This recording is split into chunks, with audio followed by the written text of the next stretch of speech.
경찰 집행하는 수백 명 간다 이런 게 있습니다. 수사처분은 다른 사람한테 맡길 수 있는 그런 일반 행정 작업이 아닙니다.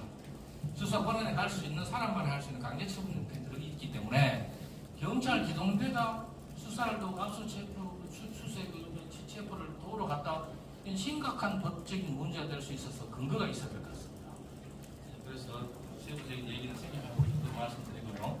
영장 쇼핑에 관한 부분들은 서울중앙지법에서 재판관을 갖고 있고 서울중앙지법에 압수수색을 신청하고 구속영장을 청구하고 했으면 문제가 안 생겼을 건데 왜 서구지법에 가냐는 문제가 있죠. 그런데 그게 법적으로 따졌을 때는 이유가 있다 그러면 충분히 서구지법에 가서 정정 청구할 수 있는 근거가 법에 마련되어 있습니다.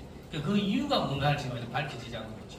그 이유를 분명히 밝혔어. 이런 사정 때문에 여기서 체포영장 청구하고 구속영장 청구하고 여기는 압수수색 할 수밖에 없었다. 압수물이 거기 있어서 그렇다든지 이런 근거를 제시하는 것이 비록 매스컴에는 수사 중이니까 얘기를 못한다 하더라도 나중에 재판이 선고되기 전까지는 그분에 대한 유죄에서 인지가 되지 않을까 생각이 듭니다.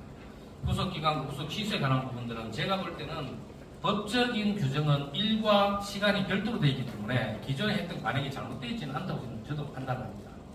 그런데 시간 단위로 계산하는 것이 피고인에게 유리한 걸 아니냐. 이게 사실은 법원 판사분들은 형사재판을 하다 보면 한두 번 경험하는 일이었다고 합니다. 그래서 그것을 기존에 준한 것도 있었고 뭐 있었다는 것처럼 그 문제점을 인식하고 있는 상태였는데 이제 5번의 이 판결에서 대통령 사건에서 불거졌다. 뭐 이렇게 특혜 주느냐 이렇게 얘기를 하는데 이 기회에 이 부분을 분명히 짚고 넘어가고 개정이 필요하면 개정하는 것도 우리가 하나 어떻게 보면 아프지만 소득이라 할 수 있지 않을까 생각이 듭니다. 시간이 다 돼서 마지막으로 저는 이야기 좀 하는 것이 헌법재판이 민사재판도 아니고 행정재판도 아니고 형사재판도 아닌데 가장 가까운 행정재판이겠죠. 또 가장 가까운 탄핵은 징계재판이겠죠. 경찰 징계령에 보면 경찰 피징계 대상자에게 진술할 수 있는 기회를 충분히 주어야 한다는 규정이 경찰 징계령에 있습니다.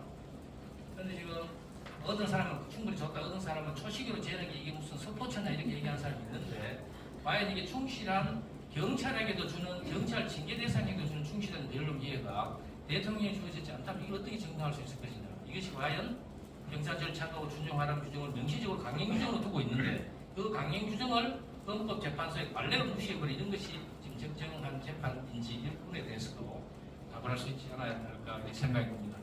이제 시간이 됐는데 처음에 말씀드린